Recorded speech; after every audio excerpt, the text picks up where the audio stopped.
بسم الله فيك رسمت الورد الأحمر والشاطئ والرمل الأصفر فيك رسمت الورد الأحمر والشاطئ والرمل الأصفر فيك رسمت السهل عليكم يقدم صبر له سلام عليكم وعليكم السلام سلام عليكم تكنسه وربه سلام عليكم وعليكم السلام سلام عليكم زورنا لكبه سلام عليكم وعليكم السلام سلام عليكم يورج قدنسه سلام عليك وعليكم السلام. الحمد لله حمدا كثيرا طيبا مباركا فيه والصلاة والسلام على من لا نبي بعد محمد بن عبد الله صلوات ربي وسلامه عليه وعلى آله وصحبه وسلم تسليما كثيرا وبعد ambal marajo kudum so FM lamebaw no watinye kuna funi wati kabarajo kudum so FM fiensrofe nayo karafe obe technicien waraba jibrila kulubali kuma galama wa balma ke mudu silla blomba kono marjolo alflan sagadam jara e barakula sabaso kharamo muhammadu jabi katab farami nyarayi Singabali na bali so Mamadou Sibi osabuni annasra internet kulas baba oye Bakari Drame New York anga folibi ay okofa minye awa no foni jensali sera fode kuma tore français ka fara Bakari kulwal gabon kanje nya radio befo aka jamali rakono o animinu malame internet fi sorofe YouTube ni WhatsApp ni Telegram anga folibi akelengelembe kulo na sigile nala sona bi kuno fono dasara feminuma soni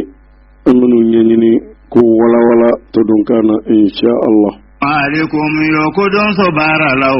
سلام عليكم وعليكم السلام سلام عليكم تكنسه وربه سلام عليكم وعليكم السلام سلام عليكم زورنا لكبه سلام عليكم وعليكم السلام سلام عليكم يورج قدنسه سلام عليك وعليكم السلام ambe kodonso tanyombe fopi ambe alamsala kalomina mbala ango jimada al-akhir amba alila sankal worona kila boli maka kata madina sanji bakini sanji kemenani sanji binani ani sanji saba o kala worona biyet leta ani ulonglay miye to kalo sa ambe premier mois kono biyo otle muwai san 2022 bi kono fono kono kasangani awa 20 janvier anga president Assimi Goïta kuno ay adresse de nation de ke adresse en nation de kakuma kada ka 20 janvier o Mali resurasu o ka surase sigili senga asani bioroni kelena president Assimi Goïta ay discours de ke kuno foni odamna se olahla yoma almay oluye kuno foni dike ko ka avion do donto kundo malila ko mali autorité yi abalika do kuno fonu odamna se olahla yoma o ko sa minye awa France oluye kuno foni dike ko mali nyinini ku fe accord défense ko ka a segi ka jetemne France représentant ya akofo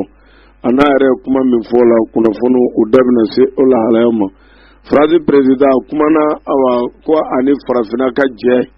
tabulo kura minu nganga tala ani kata se ubuka kelebulu na ko nato ko imala makroni ni be dantige u ka assemblée nyefe kuna fono dana se oma Ethiopie a premier ministre o kai wele bla misra ani sudama o wije ko bulo di nyoma bara wala to mi kuna fono udabna se ola halayma boti kono angala kana mo ku ye frabudo khoninkai bamantu wale keba o kaddaga wala kuna fono udabna se adoma o katafra irisi ale onene amriki o ko mo bi ka fofonyon ko ni watina ka sababu kɛ Ukraine ko o lahalaya la kunnafoni dɔ bɛna se o ma. Mauritanie président kunu k'a kun bɛ Gambie Gambie président a ka kalafiliw kɛlen a gɛɲɛnen a sigili masagolo kan ko kun ye kunu Mauritanie président kun bɛ kunnafoni o da bɛna se o ma ka fara kunnafoni wɛrɛw kan ninnu de bɛna kɛ bi kunnafoni yɛrɛ bakurubaya la sɔɔni o na ɲɛɲini k'o walawala todunkan na inshallah. An badenw ni ye sosoli donnen dugujɛ la o ye tile bɔbaliya ye. Sisoko Abatu Sauda banabaatɔw ni banabaatɔ somaw ni aw bɛɛ lajɛlen jigi sigilen ka sababu kɛ jirikisɛ finman min sabatira kira ka kumakanw na n'a bɛ se ka duniyatigɛ bana bɛɛ lajɛlen furakɛ fo n'a kɛra saya bana ye o de ye Abatu Sauda ye. U kɛlen kɔfɛ k'u coko farajɛla ani farafinna jamanabaw bɛɛ lajɛlen la i n'a fɔ Faransi, Amérique, Gabon, Congo, Sénégal, Côte d'Ivoire, Angola, Togo, Gambie fo ka taa se an ka faaba kɔnɔ Bamakɔ. U nan'u ka dagabana butigi belebeleba dayɛlɛ an fɛ ka Illegal Segu Hôtel Kaso kɛrɛfɛ Coy. Aw maa minnu de bɛ yen ko aw jaabi to ka tigɛ aw yɛrɛ ma walima i ni kun dɛsɛlen n'o ka lafiya. Dusukundimi bana bɛ maa minnu na fo ka taa se furudimi, jabɛti, koko, mara, sayi fo ka taa se tension bana ma. Kɔnɔdimi jugu bɛ buna adamaden minnu na fasadimi. Nin bɛɛ lajɛlen kɔfɛ aw minnu de bɛ yen ko aw sunabaatɔ bɛ to ka sogojuguw kɛ. U nana ni kisituli hindi ye walasa aw ka se ka lafiya. Wa u ma da u ma fɛn min ye di ye a dilacogo caman bɛ u bolo. Di ni azal nana ɲagamine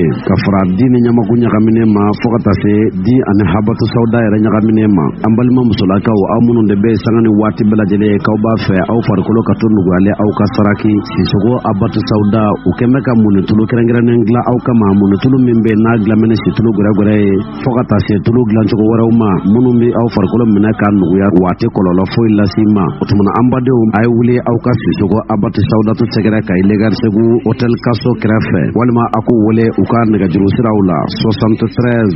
52 85 46. N'i ma se k'o lasɔrɔ i bɛ se k'u kɔngɔ 99 22 57 89. Sisoko Abatu Sauda i kɛra buna adamadenw jigi ye i bisimila.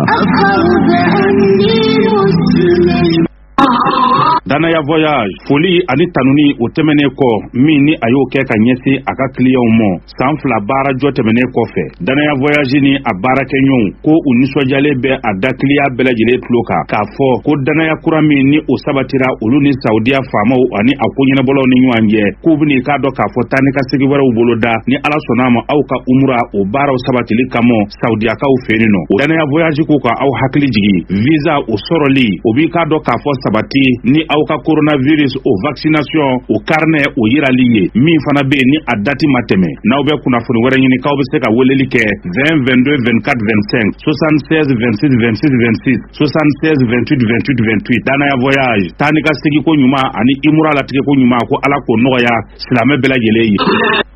Amin amin an bɛ Danaya Voyage ma an bɛ foli d'u bɛɛ ma an bɛ dugawu k'u ye ka dugawu ɲini u fɛ. Kɔfɛ kati jatubara kɛnɛ kan bɛ Gabon an bɛ Malien de bɛ fo ye an ka dugawu b'u ye. Denkɛ Amara Nimaga an bɛ foli d'a ma ale ye foni ka ye cercle de Barawuli. Mamadu Kulubali an bɛ a fo kɛrɛnkɛrɛnna Gabon ale ka dugu ye Segu Bila. An bɛ foli di Isa Mamadu Diallo ma ale ka dugu ye Yɛrɛra an b'a fo Gabon. Makiba an bɛ a fo ale ka dugu ye Madika Sawo a yɛrɛ ko a ka madame bɛ Mali la ko ye denkura sɔrɔ an bɛ dugawu kɛ Ala k'a balo ka na k'a k'a kɛ kuranɛ durusila ye. O kɔfɛ an bɛ foli di Abubakari Jabi an b'a fo Gabon a ka dugu ye Kɔlɔ Nayi. An bɛ foli te k'a di Mamadu Ali Sisoko a ka dugu ye Simbi commune Simbi. An bɛ foli di Alhaji Ibrahimu Karampe ale bɛ Gabon a bɛ bɔ réseau de Moti dugu minnu ko Bajugu. O kɔfɛ an bɛ foli ta ka di Fili Jalo a bɛ Gabon a ka dugu ye Gajala. An bɛ foli ta ka di Musafa Sago a ka dugu ye Mboyi Kurumba an b'a fɔ ka ani a baaraɲɔgɔn bɛ fo. An bɛ foli ta ka di Mamadi Traoré ale ka village Dalibira an bɛ a fo ka Malien den bɛ fo Gabon. An bɛ dugawu k'u ye fana k'an sama dugawu la hali bi ko Ala ka tunga Ala k'a nɔgɔya ka foli kɛrɛnkɛrɛn fana ka di kɛrɛnkɛrɛn kɛnɛya bulonba n'o ɲɛmɔgɔ o ye bɛnɛtulu bɛ Mali la ka maaw furakɛ ni bɛnɛtulu ye monsieur Mahamadu Tarawele an bɛ foli di a ma kosɛbɛ tulu naturel don wala i b'a min banaw caman bɛ yen a bɛ a furakɛ k'a sɔrɔ a ma kɛ kɔlɔlɔ wɛrɛ ye min ye bɛnɛtulu yɛrɛ ka a furakɛli kɛ n'a ye n'i b'a fɛ ka kunnafoni wɛrɛ ta la i bɛ 66 71 41 10 66 71 41 10 kɛnɛ bulonba ma ka foli ta ka a di u ma n'an bɔr'o la sa an bɛ don an ka kunnafoniw kɔnɔna na bi o ye 20 janvier Colonel Assimi Koita sɔrɔ a kuma na a ye kumakan ɲɛsin jamanadenw ma san o san ni 20 janvier sɔrɔ b'a ko fête de l'armée hakili la Mali yɛrɛ b'a don sommet forobacɛ kɛbaaw baara tɛ kɛ a don Assimi ka kuma kɔni na a ye kuma ta ka ɲɛsin jamanadenw ma kɛrɛnkɛrɛnnenya sɔrɔsiya bundagu bɛ an bolo lahalaya min na nin waati na kuma fanba a bolila o de kan a ko k'a b'a kanu fɔlɔ ka kuma n'o ye ka bɛn sanji 61 Mali armée sigili sen kan an donna a sanji 61 na o kɔnɔna na ko maa minnu kɛra sababu ye ka nin ko in sinsin o ye ne tɔma Modibo ye a jɔnɲɛw sɔrɔsiw la a jɔnɲɛw civiliw la ani sɔrɔsi kunda olu minnu ye an ka indépendance ta fɔlɔ o kuma na ka a bɛ foli di u ma ko Modibo Keyita n'a a jɛɲɔgɔn sɔrɔsi kunda civil kunda k'a b'u fo ka d'a kan ale yɛrɛ ka fɔ la ko fête d'armée sigilen kɔni sen kan kɛrɛnkɛrɛnna ka bɛn ɲinɛ fana ma ko an ka dugu bɛ waati gɛlɛn de kɔnɔ Mali histoire gɛlɛn ka bɛn nin waati ninnu ma ka d'a kan an bɛ kɛlɛ kɔnɔ k'a bɛ ɲini ka se san 10 ma walima a bɛ san 10 bɔ ko kɛlɛ min ni terroriste jɛkulu de ye a wajibiya an kan n'olu de y'a laɲini k'an ka jamana k'a détruire k'an ka sigidaw k'u ci k'an ka jamanadenw fana k'olu bali jamanaden minnu maa min u m'a bɔ k'u bali u ka baaraw kɛli la an bɛɛ b'a dɔn mɔnikɛlaw se ka mɔni kɛ t'ale ka kuma ne ka yɔrɔ faralen yan kan sɛnɛkɛlaw se ka taa sɛnɛ na minnu yɛrɛ da balo bɛ transporteurs la va-et-vient sugujɔ bɛɛ caman jɔra o mana Assimi kɔni ko ɲinan san in ko Mali ye taabolo kura wɛrɛ ta k'a sababu kɛ nin waati laban ninnu ye ko minnu ye an ka yɔrɔ kɔni sɔrɔ o mana a ka kuma kɔni na ko maliyɛnw k'u yɛrɛ damaw sera ka fara ɲɔgɔn kan gɛlɛya min n'a b'u kan a bɛ se ka ɲɔni cogo minnu na ka d'a kan u ni maaw y'u bolo di ɲɔgɔn ma ko nin waati in na an y'an bolo di minnu ma ko Mali bɛ waso n'olu ka bolo di ɲɔgɔn ma ye o mana ka kuma kɔnɔ ko an ka faso ye k'a mana kɛ lahalaya o lahalaya la n'o ye an ka ba Maliba in ye k'a kɔni mana kɛ lahalaya o lahalaya la Assimi Koita a kɔni a kumana o kan ka d'a kan ko an ka sɔrɔsiw k'olu kɔni faralen bɛ an kan 100%. o ni Mali peuple bɛ ɲɔgɔn fɛ Mali peuple ka laɲini min ye ko Mali tɛ sagi ka bɔ kan tant ni peuple de ka laɲini y'o ye sɔrɔsiw fana ka vision n'u ka taasira de y'o ye ko foyi t'u bali ka bɔ taasira kɛli minɛni ma o mana Assimi Koita a y'o jɛlen kɔni fɔ ka d'a ko de bi sɔrɔsi jidi la sɔrɔsiya sigira sen kan a ka laɲini fo ka taa bila bi la ko de ye a bɛ don kɛlɛ fɛn fɛn na a bɛ kɛlɛ fɛn fɛn kɛ k'a bɛɛ ye peuple ka nɔfɛko de o mana ni peuple ka laɲini ye min ye olu sɔrɔsi fana b'o dɔrɔn de kama sɔrɔsiya fana sigira o minɛn de fana o kan o mana an ka sɔrɔ siraw an ka nataw an ka social kunda o mana a bɛɛ bɛ se ka sabati cogo min na o mana ko nin na 2021 ko an ka sɔrɔsiw fana k'u a monte en puissance ko dɔ de bɛ ka fara u ka fanga kan u bɛ ka sebaya sɔrɔ kosɛbɛ o mana a kumana o fana lahalaya kɔni kan o senfɛ ko ka foli ta ka kɛrɛnkɛrɛn k'a di sɔrɔsiw ma minnu kɔni bɛ fɔrɔ na n'u ye saya de suwanti jamana bɛ se ka jɔ cogo min o mana k'olu fana ye misiri bɛɛ ta u fana ka bɛ se ka dɛmɛ cogo min hali n'a sɔrɔ fantanya bɛ jamana na hali n'a sɔrɔ gɛlɛya bɛ yen sɔrɔsiw bɛ se ka bila condition ɲuman na cogo min maa minnu y'u yɛrɛ di jamana ka libéré jamana bɛ se ka jɔ a sen kan u fana ni min ka kan o ni hakɛ fɛn fɛn ka kan o mana olu fana y'o o baara kɔni ko o daminɛ i n'a fɔ a y'a fɔ a ka kunnafoni kɔni na cogo min na o mana ka d'a kan ne ye jateminɛ kɔni kɛ Mali ka dugukolo kelenyani ani ka maaw lakana ani maaw bolofɛn o kuma ani jamana développement n'a nasira ko ka jamana kɛ kelen ye ko nin bɛ surasiya ni a nasiraw ye minnu ye a kanu u ka se ka jamana kɔni ko ka a defa o mana n'i ye jateminɛ kɛ Asimi Koyita a ye kuma caman fɔ surtout nin waati ninnu na ani maa minnu ye bolo di ɲɔgɔn ma o fana kɔfɛ fana ko a ye ɲinini kɛ accord min b'a ni jamana wɛrɛw cɛ ala tɛ jamana ta tɔgɔ ma ten o mana ko ka sa ko ka accord ko k'a jateminɛ k'a refuser a kuma n'o fana kan n'o y'an ni jamana ye n'o ye défense ko min b'a ni ɲɔgɔn cɛ o mana o accord a ko bi ka refuser nin waati na u ye ɲinini kɛ Faransi fɛ Mali ka intérêt yɔrɔ minnu ye k'olu don a la minnu tɛ Mali fɛ ko ye k'olu bɔ a la ko kɔni bɛ Faransi de ka kan na Mali ma y'u ka baara kɛ a lettre n'a sɛbɛn fana sera Faransiw fɛ o mana a tora ka olu fana ka jaabi kɔni na ka d'a kan a kɔni ka accord ko la ko jamana kɔni ka intérêt ani jamana yɛrɛ ka ɲɛnamayaw o mana k'olu ko u y'o de ɲini o de ka don bɛnkan in na ka d'a kan nin waati kɔni na o kumana an ka laɲini b'o de la a ka laɲini fana a kɛra n'a ka kuma bɛ bolo de kan a n'a ɲɔgɔn caman a kɔni ye kuma caman kɔni fɔ ka sanga ni ni lahalaya ye wali bi sa an bɛ Ala de deli bɔda ɲuman Ala k'o ka n'an balima silamɛw bɛɛ lajɛlen bismillahi rafa'tul alama bismillahi hamaltul qiyama bismillahi rafa'tul alama bismillahi hamaltul qiyama qulu ma'ana bismillah bismillah fahdhar min shaytani ya qalbi ya sawabana ko an ka autorité k'olu ye Almayi avion do bali ka jigin mais Almayi de y'a fɔ Almayi yɛrɛ ka ministre de la défense ale de ye kunnafoni di kɛ a ka kunnafoni di na a y'a yira k'a fɔ Mali faamaw ko y'olu ka avion bali ka jigin o avion fana ko surasi 75 de tun b'a kɔnɔna na a n'a kɛ kɛlɛkɛ pankuru ye surasi 75 ko Mali ko k'u kana yɛlɛ u ka territoire kan dɛ u kana dulon yen wala o mana ko o kɛra sababu ye jagoya avion ye a y'a ka taasira a y'a yɛlɛma wala a ye taasira yɛlɛma ka taa fan wɛrɛ fɛ a y'an ka kɛnɛ a y'a to an ye a y'a kulo tabila la forobamugu la sa tabila histoire ba dun bɛ ani Almayi cɛ wala depuis Modibo Keyita ka waati Almayi jɔra mais France fana de don bɛ ale la France kelen se ka ko kɛ f'a ka ti dogo do kɔfɛ sɔnɔ Mali yɛrɛ ni Almayi tellement o fɛnba tɛ ani ɲɔgɔn cɛ gɛlɛya la mais komi n'a to la ale b'a la ale ni France y'a kunkolo ye jɛkulu min fana filɛ an fɛ yan n'o ye Takuba ni ko ye ani ka fara misima kan ale ka maaw bɛ nin bɛɛ la yan o senfɛ ale yɛrɛ ka maaw kun ye ɲinini kɛ k'olu b'a fɛ ka bɔ yan ka d'a kan ko lakanabaliyaw a na kɛ o ɲɔɲin bɛ an fɛ yan minnu nana ko kana maaw lakana kulu n'olu yɛrɛ siranna ko lakanabaliya ko bɛ bɔ n'u ka maaw ye o mana o kɔrɔ i b'a dɔn olu mana maa lakana kama depuis maliyɛnw y'o de faamu ko surasi 75 de kɔni tun b'a kɔnɔna na mais u nakun kun ye mun ye u bɛna taa mun kɛ u bɛna jigin Mali la ka mun kɛ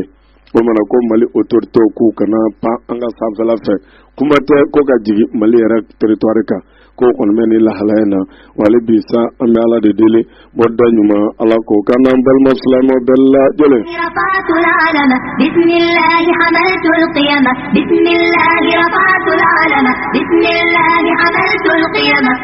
Moti mara la an ka lakana maaw kɔni ye kunnafoni di kɛ ko min ye kunu araba ka bɛn janvier kalo tile 19 ko muci do enforcement do kɛra Mali armée olu ni awa bamanti jɛkulu mɔgɔw ni ɲɔgɔn cɛ Tɛnɛngu mara la yɔrɔ do n'u ko Dina Dori n'a kɛ ni tɔgɔ fɔ cogo ɲɛna n'a ma ɲɛ k'a kɔni kɛra Tɛnɛngu mara la ko bamanti jɛkulu maa minnu bɛ yen k'u kun bɛ ka taa burusi kɔnɔ maa minnu bɛ yen k'u bɛ taa jakaminɛ na ko jakaminɛ olu fana ni marifatigiw karila ɲɔgɔn na n'o y'an ka lakana maaw ye ka d'a kan ko maaw y'u ye an ka lakana maaw ye gosi ɲɔgɔn kan k'u y'a gosi ɲɔgɔn kan sira yɛrɛ la yen k'u t'u ka jakaminɛ sira la wala o n'an ka Mali kɔfa dɔw bɛnna waati bɛ n t'a fɔ ko sisan k'u bɛ yaala de wara an t'a tɔ san n'u bɛnna bɛɛ kungo kɔnɔ yen fɔlɔ na yen u n'u ka dumuni n'u ka camion ba dɔ bɛ yen u ka fɛnw bɛ k'o kɔnɔ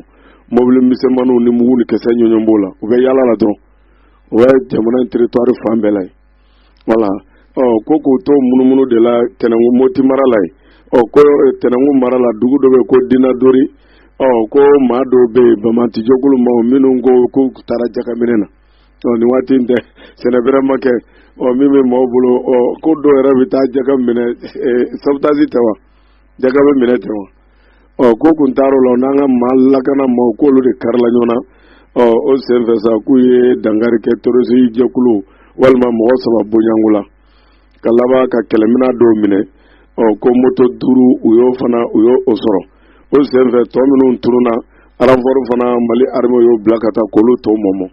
o ye 3 neutraliser o ka fɔ la moto 5 kɔni u y'o sɔrɔ fɔlɔ ko tɔw fana ana kɛ olu ye kunfa ana kɛ olu yɛrɛ minɛna ka kɛ jaga ye o senfɛ maa dɔ yɛrɛ bɛ moti kunu a ye message ci ma olu y'a commerçant bɔ de san kɔni ko nɔ bɛ ka bɔ yɛrɛ de kulu wala ko nɔ bɛ ka bɔ maaw commencera u ka activité la olu yɛrɛ kɔni ka maaw caman sugujɔlaw maaw bɛna sanni k'u fɛ u ka hali maaw kun kana sanni kɛ ka bɔ burusi kɔnɔ a kun gɛlɛyara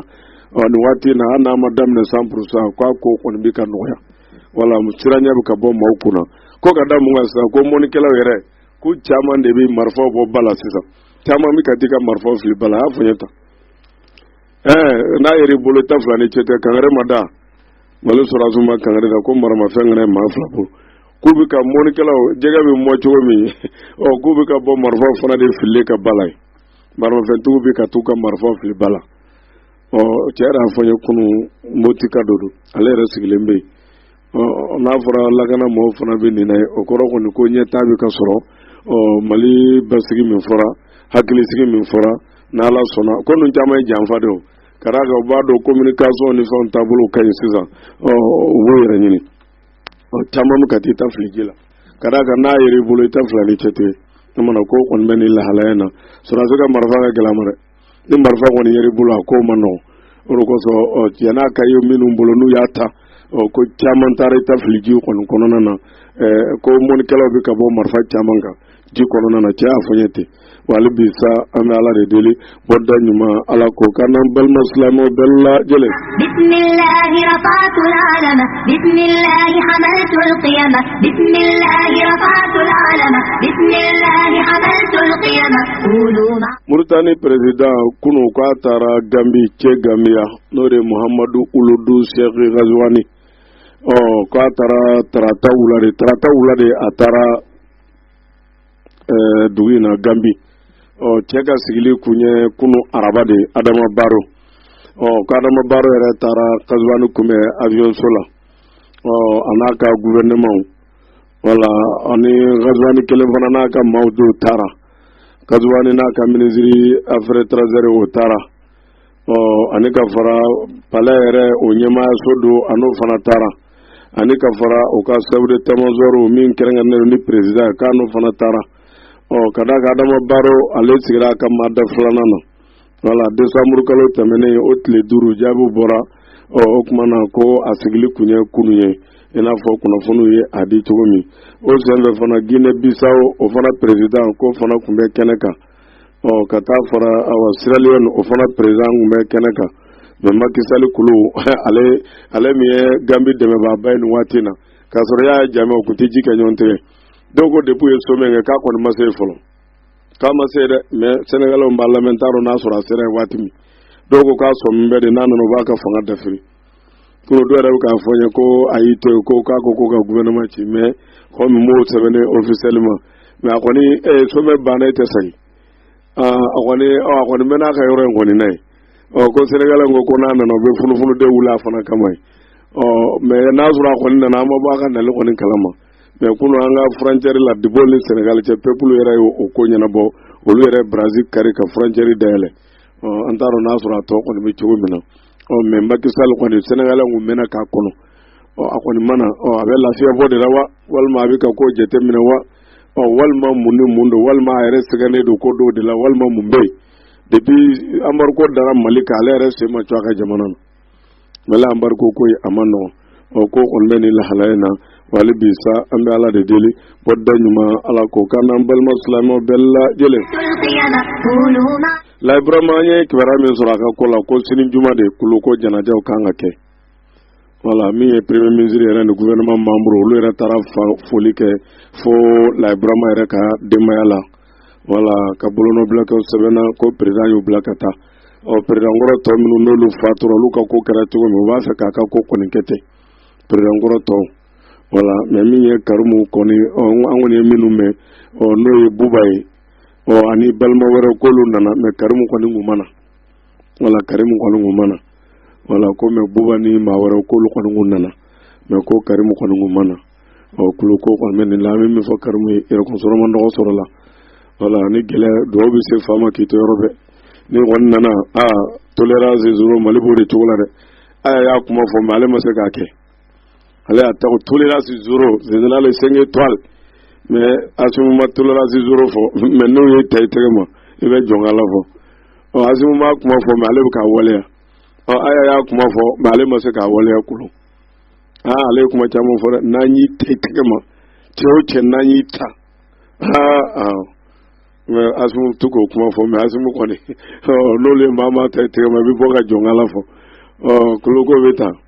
ala ko bani halena o mona mi bo karimwe fo na so na la pase do de fara ka gele kulu ibe na bi jeni kaso iki fa kunda ibe ka fana ka kuma kundo de yem fa kunda kan ba kunda o yere kana ki fa kunda hani bi ta kaso la ni war to mi be na bi yoro mi na so re job no bala iba boka bla o ni mi juru fana bi do la ni kiri benaka uno juri do la kulota wala ikana ki fa kuna do bado nyala tiya to kacha ni mana ikana ka kaso ni ke iki fa kuna ni tlala kada o fla kondo ibi fa kuna kaso fana ni tlala ina tai na bano na ina do ko na to nyona ni ado idon tiso fana koro bi to ka roja na ni ka do ke ko yera ko soro fana man do soro la ko kon beta wala vraiment koni aleta koni no erala sinin juma koni surasi to nyema president to ka dinate kera tugomi kubina fana takete kara ga fana nyemo yake aya ka plasu ke afana ni jonjo mingaka jamana ano okai wale bisa andala de deli bodda nyuma ala ko kana bal muslimo bella jeli Ethiopie premier ministre kumana misra te brazil ko kuma fo ble sudan ta fo ble kada ka Ethiopie ka desonta aya ka barake atlala jemo kuma fe ka dafira dala ala ya provoto sida ko ne wolele bla ka ta femie aje akrefe jamono ma ko ukana uka ben kuma uka ben wale uko de ke ka ya ka kuma ka aya bla ka twitter facebook fe ko ni natabula no sorona nasrawi oli wati na ko Ethiopie aba fe ka soro de yakubu ya no sene ani meche ukeli wala ani katase yere ka jamana kasigi kalaka kalango ani keneko ani ji senma Ethiopie jamana do mse ka soro chumina wala Ethiopie jamana do mse ka soro chumi kadaka Brazil nyena kuran fana kanga bwala development o mana ko ne wole bla akerfe jamano ma kadaka beka na fabse ka bwala anafat se ka da Ethiopie kelema kono ku bolo di nyoma ka bara ko ninge wale bisa andala de deli bodda nyuma ala ko kana bal muslimo bella jele qalaman khatta al-afkar ya qalamat kalbul aw misra awlu yara ka surasi nyema wal mo ka fanga nyema kuma na bi alamisa ko bina kirido bo ka tega da ke o ka surasi officier do ka officier no ngabara maka fore jamana yere marama fem bi diminuma olu yolu de tabu ko fere terroriste je kuluma minu be mawfa kulo ne kele yoro armalla ne kele yoro ateba do de be marama fem fere jugu fanama wala o mana ko iraki boro de kalama officier do bey wara mana kabi se officier tambo nyangoma ko kirimna bo hakela kumine ka sababu ke o ye kele minon fere o tanje kulu minana iraki doko nana ka terroriste je kulu kele lu nana ni kele minan daga wana doye anaka minun bo nyemo wala lu fana yo tabu ko fere terroriste je kulu khonima nin sen fe ne je tamina ko kele minan no hakela ma bala ani chamanche lama bala ani kata se muni kesane anasra wero khonima ina fo kuno fono khoni adi chomi wali bisa andala de deli wadda nyuma ala ko kana bal muslimo bella jele bismillahi rafatul alama bismillahi kulu mama bo baraka surasra te foronari suno jugo mami mbi ke nyini ke fa ebe marfa daga won ebi fa fe ndo mawo minnu bɛ n'u bɛ magasin kunna dɔrɔn u tɛ taa fɔrɔna olu kɔni ka wari minɛ ka bila u kun fan bɛɛ u ka bɛɛ fa olu k'u ka wari bila u kun musow ka na ka jɛ dɔrɔn a banna voilà sinon e yɛrɛ bɛ taa kɛlɛ yɔrɔ min na e bɛ marifa kɔlɔlɔ n'a danse dɔn e bɛ ka taa maa minnu kɛlɛ e b'i ka maramafɛn bɔ k'a feere olu fana ma i bɛ sɔn n'i yɛrɛ bɛ taa komi n'i y'a dɔn i yɛrɛ tɛ taa e bɛ suma na i bɛ fɛn kɛ sinon n'i yɛrɛ b'a la e b'a dɔn min ye marifa ninnu ye a kabasew bɛ cogo min voilà mais ko n'i mɛnna na n'i mɛnna ni tora la bɔ kɛr'u kalama ko tɛgɛ torasiw don n'u y'i minɛ olu ka ko ma nɔgɔn dɛ wɛrɛ dama ka jugu ɲɔgɔn ma n'i minɛna a la discipline i b'i dafalen hali sapeur pompier min bɛ Segu sirada min bɛ kɛ maaw ye kulu a minɛni a nɔgɔyara de n k'o kɛlɛ k'a minɛ k'a fɔsɔn a yɛrɛ ko haru k'a fa a ye kuma si bɛɛ fɔ ani sisan cɛ n b'a tagimaw nɔgɔyalen o yɔrɔ ninnu na k'aru k'ale fa jamana bɛ marifa de ma kisɛ ninnu bɛɛ dun n'a mariki de don a bɛ surasi min bolo i dɔnnen don i ka numéro maritigi dɔnnen don kisɛ mana cɛ a kan ka karisa de tɔgɔ b'a kisɛ numéro in kɔrɔ hali minnu bɛ sa ni a marifa yera a bɛɛ bɛ ɲini tan de minnu sara kɛlɛ la karisa de ka marifa ye a tora kɛlɛ a janfa o de kosɔn a bɛɛ bɛ ɲini a bɛɛ n'a marifa de don a bɛɛ n'a numéro de don o de kosɔn kisɛ tɛ ci ten dɛ o yɛrɛ b'a dɔn ka wari di n'i b'a ci min b'a da fɛ i b'a dɔn n'i y'a ci ka sɔrɔ i ma a ci kun tɛ i b'a dɔn min b'a la o mana ko b'o lahalaya de la wali bi sa an bɛ ala de deli bɔ da ɲuman ala k'o k'an n'an balima silamɛw bɛɛ lajɛlen. تكتب غير الإحسان واصبح في حب الأوطان قولوا معنا بسم الله بسم الله بسم الله. Faransi u ka ministre affaires étrangères kumana a ka kuma kɔni ye min yira ko Mali ye ɲinini de k'olu fɛ accord de phase min bɛ Mali ni Faransi ni ɲɔgɔn cɛ maa min kumana ministre de la défense tɔgɔ la ale kɔni bɔra k'a kuma fɔ ko Faransi fana bɛ k'a ko jateminɛ ka d'a kan Mali kɔni ye laɲini minnu kɛ Mali y'o bila ka taa o an b'a fɛ a ka kɛ tan nin de da ka d'anw na bɛɛ b'i ka intérêt de défend an ye nin de fɔ maa t'a fɔ ni maa tɛ baara kɛ mais e ka n'i yɛrɛ to maaw bolo i b'a fɔ namugu sogo voilà min da ka di la i b'o de fɔ ni min ma sɔn ma ni min sɔnn'o ma n'o bɛ baara kɛ min fana ma sɔn i ta ma a fana bɛ taa ni maa wɛrɛ ka baara kɛ o dɔrɔn don kɛlɛ tɛ sinon an bɛɛ balo an bɛɛ sirilen bɛ ɲɔgɔn na kɛlɛya bɛn bɛ ala dɔrɔn de la mais mɔgɔ min t'i filɛ fɛn ye o ye tiɲɛ ye a bɛ ne fana ma e fana t'i yɛrɛ filɛ fɛn ye o de kun ka jugu mais sisan an ka ɲɛmaaw bɔra o de la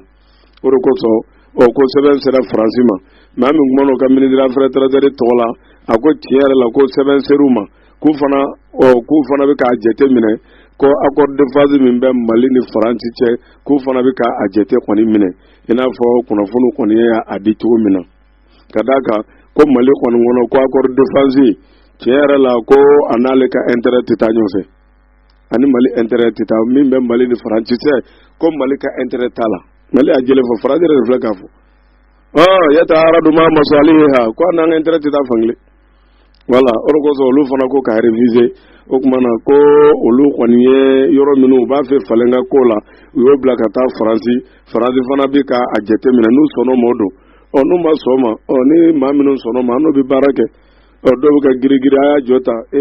bamananw ko mɔgɔ b'i bolo bɔ kunnatɛ bolo ka sɔrɔ i m'a tufa voilà min da ka di Asimi y'o de fɔ ni Faransi y'a dɔn a bɛ se ka sɔn o ma baasi tɛ n'a y'a dɔn fana t'ale arranger a yɛrɛ b'a bila a yɛrɛ ka sɔrɔ a ma fɛn fɔ Mali kɔni ka laɲini ye min ye Mali y'o fɔ kaban voilà ka d'a kan ko Mali yɛrɛ ministre affaires étrangères k'a yɛrɛ kɔni y'a ɲini officiellement ka ci bila ka taa Faransi accord de phase min bɛ jamana fila ni ɲɔgɔn cɛ a k'a lajɛ voilà a k'a lajɛ k'u labana k'a fɔ ko Mali y'o ɲini depuis décembre kalo in o laban décembre kalo salen laban a na kɛ depuis o waati Mali ka demande taara k'a ɲini an ka fɛtaw min ye o ka se u ma i n'a fɔ k'a fɔ kunnafoni kɔni na cogo min o dun y'a sɔrɔ an ka premier ministre fana ale fana y'a kuma fɔ waati tɛmɛna a ka kuma kɔni kɔnɔna na jamana yɛrɛ télévision ba la officiellement k'a fɔ min yɛrɛ ye Faransi ka accord de phase b'u ni ɲɔgɔn cɛ k'u ye damatɛmɛ dɔw ka a la o y'an ka Mali armée bali a k'a ka baaraw kɛ an fa dugukolo kan sɔgɔli y'a fɔ a da cɛmancɛ la e nana an dɛmɛ min nana ne dɛmɛ ne yɛrɛ tɛ se n ka yɔrɔ la e bɛ yen sɔgɔli y'a fɔ a da cɛmancɛ la ko Mali Faransi sɔrɔsiw ye Mali bali akaka activité o kɛ an yɛrɛ ka jamana kɔni kɔnɔna na Sobel y'a fɔ français la an ka jamana yɛrɛ télévision so ba la hakila bɛɛ lajɛlen kɔni ye a mɛn sa balo bi français ka kan na voilà n'a ma sɔn o kɔrɔ a taatɔ do dɛ voilà ko b'o lahalaya de la wale bi sa an bɛ Ala de deli bɔ dɔ ɲuman Ala k'o kan n'an balima silamɛw bɛɛ lajɛlen قلبي يا طوع بناني فاحذر فاحذر من شيطاني يا قلبي يا طوع بناني in maliyɛn Macron Faransi président ka a kumana kunu araba o ka assemblée kɔni ɲɛfɛ k'a kɔni ko européen nin waati na k'u mago bɛ sigi senkura wɛrɛ de la Europe kan ka sigi senkura wɛrɛ de ka bɛnkan kɔrɔ minnu bɛ yen a na kɛ olu bolo an tɛmɛn'o kan quoi voilà yaro NJK ko se ka baara kɛ sisan fo 500 milizikaw bɛ yen milizika voilà fɔlɔ min kun b'u bolo mɔgɔw ye wele la sisan k'u bɛna Europe sigi taabolo kura wɛrɛw kan ko taabolo kura ko ye mun ye lakana ko ani basigi ko fana baara dɔ ye mun ye ko kɛlɛminan dakabana stratégique baw ko o fana ko sigi sen kan Europe jɛkulu la o fana ta bannen ko ka kuma jɛlen fɔ o ni Russie fana ni ɲɔgɔn cɛ voilà ko Macron fana ko a bɛna min fɔ Union européenne fana na tun ko ni Faransiw fana ka jɛkura sigi sen kan ka d'a kan colonisation kɔni kɛra lahalaya min na bɛɛ b'a dɔn an bɛ ka bɔ ko caman kalama o mana ko o ni Farafinw surtout colonisation kɛra jamana minnu na o yɛrɛ tɛ sa investissement farafinna investissement o sɔrɔ n'a nasira yakubaya farafinna n'o ye kɛnɛya ko ni lakana ko ye ko Macron ko k'u bɛn'o jateminɛ kɛrɛnkɛrɛnna ko européen fana k'u bɛna Europe Afrique k'u bɛna o jɛkulu dɔ sigi sen kan ko février kalo natɔ ko sigi kun ye mun ye ko de ye ka sagi danaya jɛɲɔgɔnya o bɛ se ka kɛ Europe ni farafinna ni ɲɔgɔn cɛ cogo min fana ni jamana wɛrɛ y'a kɛ sinon Mali kɔni kolo Ala bɛ ka barika don an ka kuma in na an y'a fɔ a mɛnna a bɛ san damadɔ bɔ ko ni Ala sɔnna Mali de bɛ Faransi ci cogo n'ale b'a jira farafinna na o tɛ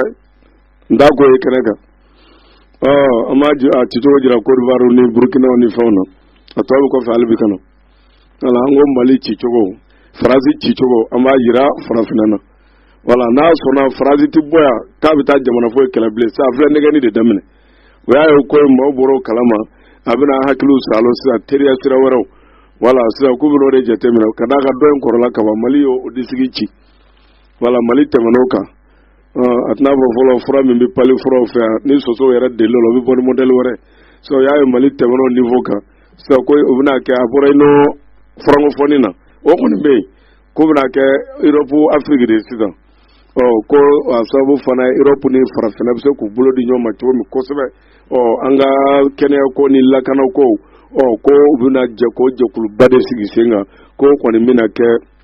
février kalo natɔ ye i ni jamana min ni jamana min bɛ bɛn a la i tɛna o fana dantigɛ ma d'a la ni Mali kɔni bɛ t'o ko la ko kɔni bɛ taa a labanna k'a fɔ k'u bɛna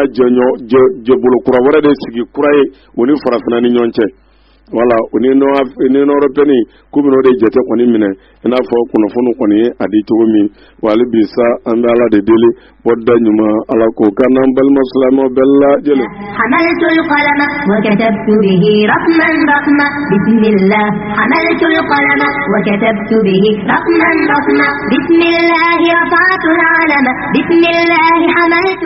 New York yɛrɛ kiribulonba k'u ye wele kɔni waati tɛmɛna an y'a fɔ k'u kun ye wele bila Donald Trump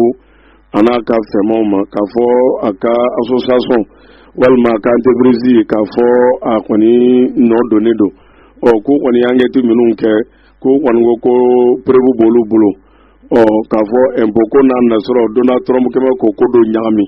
a n'a kɛ a bɛ ka baara kɛ cogo dɔ la a kan ka impôt min sara a tɛ k'o sara ka sɔrɔ na a b'o niveau min na a kan ka min sara min ka ca ka tɛmɛ o kan a ka société kɔni o kɔnɔna na ko o ka fɛn bɔr'o de kan n'o ye o ka kiiribulon ye ka d'a kan o y'o de jɛlen kɔni fɔ o mana k'a fɔ Donald Trump fana ko démocrate de bɛ k'ale kiri démocrate yara ale ye républicain de ko kiiri kɔni ye politique ko na de ye dɔrɔn o n'ale ka yeta tɛ kelen ye o tɛ parti kelen na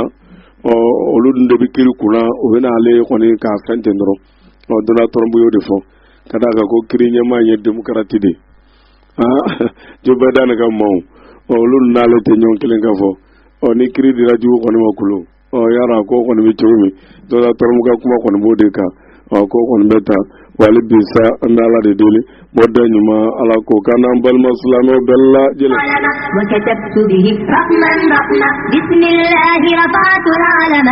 Angleterre u ka ministre de la défense ka danga kumana k'u kɔni ye kɛlɛminɛnta kamana don kunu arabaw y'o de fɔ k'u y'o di Ukraine ma ko misiliw k'a bɛ taa se misili ba hakɛw ma alaful mina sawar misili ba hakɛw wala k'u y'o de di Ukraine ma ka da kan nin waati na o kɔni a ye kunnafoni ko Ukraine ye jamana de a yɛrɛ ka yɛrɛma hɔrɔnya b'a bolo wa Ukraine ye jamana a kan ka waso n'a yɛrɛ wa ko wa Ukraine u labɛnnen don ka se k'u ka jamana défend sibiriya kelen k'a bɛɛ défend ka da kan Angleterre u ka ministre de la défense ale kɔni ko waati tɛmɛna a ko k'u bɛna Ukraine furuni ni kɛlɛminɛnta kabanaw ye hari minnu bɛ se ka sari kɔnbaw ka jɔ u ɲɛ walima ka kɔlɔlɔ se sari kɔnbaw kɔni ma wala ka da kan ko n'i ye jateminɛ kɔni kɛ olu ye kɛlɛminɛ minnu di u y'a di de Ukraine bɛ se k'i yɛrɛ lakana cogo min mais olu ka kuma kɔni na a ma di Ukraine kɔni ma k'a bɛ kɔ da Russie la kɔni fana bɛ k'o kuma ninnu bɛɛ fɔ ko kɔni bɛ tan wali bisa an bɛ ala de deli bɔda ɲuman ala ko kan n'an balima silamɛw bɛɛ lajɛlen.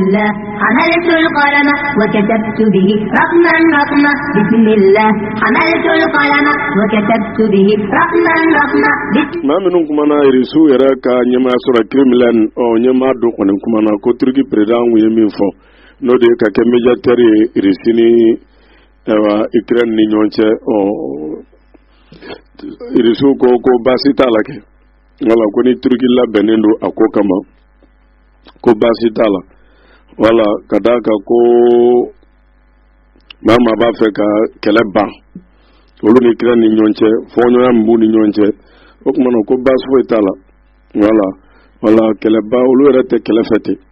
mais ko min kɔni don ko bɛnkan minnu n'u y'o kɛ waati tɛmɛnenw Irisi ko fo Ukraine ko bɛnkan de respecté olu b'o de kan k'olu kɔni maa bɛ se ka don kɛlɛ in na ka Ukraine jagoya ka taa n'o bɛnkan in ye Irisi ko k'i bisimila n'o de tɛ fana k'a fɔ ko bɛnkan wɛrɛ bɛ yen olu bɛna sɔn ko ma n'o sɔrɔ bɛnkan kɔrɔ in tɛ o ni Ukraine ni ɲɔgɔn cɛ o kumana k'olu tɛna sɔn o lahalaya ma o mana tare bɛna kɛ min ye bɛnkan kɔrɔ minnu tɛmɛna olu ko u k'a fɔ Ukraine ko respecté dɔrɔn a banna a kan'i yɛrɛ bila ko wɛrɛ la ko n'o dun fana tɛ kuma bɛ min jira olu Irisiw olu fana tɛna sɔn o lahalaya kɔni ma olu tɛna sɔn o lahalaya kɔni ma i n'a fɔ kunnafoni kɔni ye a di cogo min o senfɛ Ameriki yɛrɛ président Joe Biden ale yɛrɛ kɔni ko Vladimir Putin ko k'a bɛ sɔn ka Ukraine kɛlɛ ko ɲɛ bɛ k'o taabolo la cogo min na o fana senfɛ Irisiw fana ko o dalilu tɛ Ameriki bolo Ameriki kɔni bɛ kuma kɔni fɔ ten de dɔrɔn Ameriki bɛ kuma fɔ ten de nin waati na o ka kuma bɛ ka yɛlɛ ɲɔgɔn sanfɛ kosɛbɛ wala kuma bɛ ka yɛlɛ ɲɔgɔn sanfɛ ko Ameriki ale ye kunnafoni di kɛ ko NATO jɛkulu ale bɛ ka minnu dɛmɛ k'olu bɛna entraînement dɔ kɛ o bɛna démonstration ba dɔ kɛ ko sɔrɔdasi ba caman de b'a la Ukraine marabolo dɔw la kuma bɛ min yira ka da kan ko u y'o kuma in fɔ kunu araba k'a bɛna kɛ entraînement ba ye wala ko ye tɔgɔ min d'a kan n'o de ye ni mɔgɔ ye ko k'i la k'a segin nɔgɔya la ko olu yɛrɛ ka fɔ la ko a kan ka daminɛ marisi kalo o tile fɔlɔ walima daminɛ yanfanw ko entraînement in kan ka kɛ o yɛrɛ ka fɔ la ko sɔrɔdasi 35,000 ka bɔ jamana 28 na min bɛ NATO jɛkulu la k'olu bɛɛ de kan ka fara ɲɔgɔn kan nin yɔrɔ kofɔlen na ka entraînement in k'o kɔni kɛ ka taa fara u ka batonba minnu n'u bɛ avion ta Ameriki batonba min avion bɛ jigin ala ka wuli k'o fana bɛ fara a kan o fana kɔfɛ Irisiw ka ministre de la défense ale fana ye kunnafoni di kɛ k'ale fana bɛna o entraînement kelen ɲɔgɔn kɛ mais ale kɔni ko k'a b'a daminɛ nin kalo yɛrɛ la n'a ko marisi kalo Irisiw fana ye kuma bɔ bi k'olu b'u ta daminɛ nin kalo yɛrɛ la an bɛna sɔrɔ olu bɛ yen olu fana ninnu bɛna kɛ fa min frontière daw olu fana labɛnnen don ko nin kalo yɛrɛ kɔnɔ olu ta bɛna daminɛ k'olu fana y'o kunnafoni fana fɔ olu kɔni ka kuma kɔni na ko a kɔni bɛna kɛ nin kalo in na a bɛ kɛ o marabolo fan bɛɛ lajɛlen na ni frontière daw bɛɛ la ka taa o senfɛ fana u ka kuma kɔni na fɛn min ye o ka lakana maaw n'o ye surasi 10 bɔɲango k'olu de bɛna don a la ka taa fara baton 440 n'o ye kɛlɛkɛ baton 440 ani ka taa fara avion 60 o fana bɛɛ sen bɛ don ko in na. O kɔfɛ fana kɛlɛminan qualité ba kelen kulu u bɛn'o de labɛn ise nin ye qualité dɔ ye nin ye qualité dɔ ye o ba kelen Yesu ko k'o de bɛna don na ko nin kalo in na olu b'u ta daminɛ voilà ana ka Amérique ku do Europe voilà Yesu dun ina soviétique cira mais ni c'est o ta bɛ maka ka ko la fɛ yen dɛ a kɔlɔlɔ kɔni bɛna boli Ukraine de ka dɔrɔn fo ni Ala y'u bɔ a la voilà ko kɔni bɛ taa a kuma kɔni cayalen don ni ɲɔgɔn cɛ Yesu dun ko ni Amérique n'a ko Amérique b'a la ko ni Amérique ye Ukraine kɛlɛ ko a bɛ sɔn ka nimisa ko la dɛ ko olu fana kan k'u ta juru sara cogo min k'u b'a kɛ ten i y'a ye o bɛɛ de filɛ ka bɛnbɛnbɛn kɛ sisan o ye bɛnbɛnbɛn kɛ Iraki kama cogo min o bɛnbɛnba kelen don u bɛn'o ɲɛsin Irisi ma o yɛrɛ ko san 20 tɛmɛnen ko Irisi ye ɲɛ sɔrɔ kɛlɛminɛn na kosɛbɛ Irisi dun ye kangare da Irisi kɛlɛ man d'a ye mais n'u nɔrɔlila kulu i b'i kanafili bila entraînement yɔrɔw ka ca mais fo cɛ ka furancɛri n'o kɔrɔ de b'a la o bɛ to de la k'i faiblesse ka don yɔrɔ sɔrɔ ka maramafɛnw ba ma yɔrɔ sɔrɔ ka ɲɛsin ma o yɔrɔ bɛ na ni condition ye n'i ma sɔn dɔrɔn o b'a fɔ o b'i ka jamana kɛlɛ e yɛrɛ b'a sɔrɔ la o ye yɔrɔ stratégie sɔrɔ wala o y'i ka jamana ni ma yɔrɔ dɔw sɔrɔ wala ninnu Irisi t'a fɛ k'o ta ne di o kumana a ko in kɔni a ko bɛ yɛrɛ a ko kɔni ka gɛlɛn ni ɲɔgɔn cɛ nin waati in na wali bi sa an bɛ Ala de deli bɔda ɲuman Ala k'o k'an n'an balima silamɛw bɛɛ lajɛlen. bismillahi rafa'tul alama bismillahi hamaltul qiyama bismillahi rafa'tul alama bismillahi hamaltul qiyama qulu ma'ana bismillah. Ili dansikɛ bi donbaro la an bɛ foli di bɛɛ ma haka ja Mali kɔnɔ Mali kɔ kan k'a yɛrɛ ni a nɔgɔdu k'a ɲini Ala fɛ Ala k'an bɛn se ma an ka fɔtaw an'an ka kɛtaw an'an ka ŋaniyataw la an ka jamana ye Ala k'a kolo suma hakilisigi ni basigiw Ala k'o nata kɔnɔna na ne bɛ Bamana Jibirila Kulubali kuma galan a balimakɛ Modibo Sila Ala k'an bɛn waati wɛrɛ assalamu alaikum wa rahmatullahi wa barakatuh. Balimakɛ salamu alaikum safunɛ kura min bɔra ko safunɛ 5 a fɔra ko fura caman b'a la i bɛ se ka kibaruya dɔ d'a ma la. Balimamuso ne yɛrɛ mago bɛ safunɛ na dɛ e tɛ ne farikolo la an tɛ s'a dɔnbagaw ma k'u ɲininka safunɛ bɛ min furakɛ. Balimakɛ n balimamuso a y'a fɔ cogo min na aw sera aw seyɔrɔ la safunɛ 5 ale ye safunɛ min bɛ yen n'a kɔrɔ u bɛ ɲɔgɔn na n'i ko safunɛ 5 maa caman b'i ɲininka k'a fɔ ko safunɛ 5 a olivulama o bɛɛ o tɛ dɔwɛrɛ o ye zituni n'i y'ale ko fɔ dɔrɔn fɛn min ye farikololabana a b'i kisi o bɛɛ lajɛlen ma safunɛ 5 fɛn min y'a nɛrɛmugulama ye aw minnu bɛ yen k'a fɔ waati bɛɛ lajɛlen na k'a ka baara o ye farikololabaara ye i b'a fɔ baara kologiriw e ka safunɛ 5 e k'a nɛrɛmugulama k'o sɔrɔ k'i farikolo kunu ye i bɛna lafiya i bɛna sɔrɔ i farikolo la fɛn min ye safunɛ 5 ye a kɔngɔn o fɛnɛ bɛ aw minnu bɛ yen waati bɛɛ lajɛlen na k'a fɔ aw bɛ lafiya aw b'o ɲini aw farikolo la n'i sɛgɛnnen don e ka safunɛ 5 e k'a kɔngɔnnama ye k'o sɔrɔ k'i kunu ye lafiya i b'o sɔrɔ i farikolo la waati bɛɛ lajɛlen na aw minnu fɛnɛ bɛ yen k'a fɔ waati bɛɛ lajɛlen na k'aw ta yɔrɔ ka ca ayiwa aw don yɔrɔ ka ca ayiwa n'o ye dugu gorobinɛw ye ka taa fara dugu a magobatigiw kan aw bɛ safunɛ 5 aw b'a jɛmanama ɲini bari sabula ale jɛmanama ye n'i y'i kunale i ni kasa duman i n'o bɛ tunu ɲɔgɔn na ayiwa safunɛ 5 nin bɛɛ lajɛlen tɛmɛnen o ye sa safunɛ 5 Faransi dɔgɔtɔrɔw olu y'a jira ko k'i to safunɛ 5 kan farikololabana e bɛ kisi o ma wa e farikolo i n'a bɛ kɔrɔ ni ɲɔgɔn ye. Kayi a n'a kɛrɛfɛ sigibaw aw minnu mago bɛ safunɛ 5 la a bɛ se ka sɔrɔ maa min bolo teliya la k'a sɔrɔ aw ma gɛlɛya sɔrɔ o ye Zakariya Jalo ye a ka nɛgɛjuru sira ye 79 40 28 36. Électronique Najola et frère min ye pano minɛnkow ye pano numéro suguya bɛɛ lajɛlen bɛ sɔrɔ u fɛ yen ka se batiriw dagabana ampulu ani convertisseur ma ka fara o bɛɛ kan aw ka télé écran plat numéro suguya bɛɛ lajɛlen diɲɛ laban téléphone ɲumanw hali lampadaire nin bɛɛ lajɛlen qualité supérieure damandan de bɛ électronique Najola et frère la cɛ ka fili t'a ban Ayiwa bita tɛmɛnen kɔfɛ aw minnu mago bɛ électronique minɛ qualité supérieure la électronique Najola et frères filɛ nin ye Kayi suguba la rue Sunjata Keita immeuble Mamadou Diallo. Aw minnu mago bɛ kunnafoni wɛrɛ la a ye nɛgɛjuru banba Laji Najo 76 01 16 44 walima Sori Najo 76 05 47 62. Électronique Najola et frères qualité ko kuma banna yan. Ka den musomanninw la kalan alikuranɛ la ka diinɛ taabolo ɲuman yira u la a fɔ ko centre Daru Arayan. Centre Daru Arayan ye kuranɛ durusiyɔrɔ ye min bɛ den musomanninw ladege kuranɛ durusicogo ɲuman na ka daminɛ den san 6 la ka taa bila den san 10 na wa inscription sɔngɔ dumanba 2000 dɔrɔn. Centre Daru Arayan ma dan arabukan dɔrɔn ma denmisɛnw bɛ anglais ani français fana kalan wa o t'a bɛɛ ye dɛ formation caman bolodalen don kalan hukumu kɔnɔna na walasa denw bɛ se ka niveau ɲɛnama sɔrɔ cogo minnu na.